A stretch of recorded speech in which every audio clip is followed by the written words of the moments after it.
ప్రతి పసి పాదాలైనా నాట్యానికి పాఠాలు అని తెలుసుకుంటే నీ తనువులోని ప్రతి కదలిక భంగిమ కదా మరి. అంతులేని ఓ సంద్రమల్లె నీలోన దాగిన నటనలని అణువు అణువున నింపుకుంటూ ఆనంద తాండవం చేసేయని.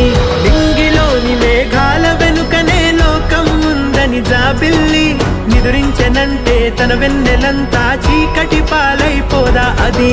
కట్టడాల స్తంభాల వెనుకనే కళ ఉందని పొరపాటు పడి ఆపమాకు నీ అడుగు అడుగు నీ అవధులు దాటుతూ నర్తించని.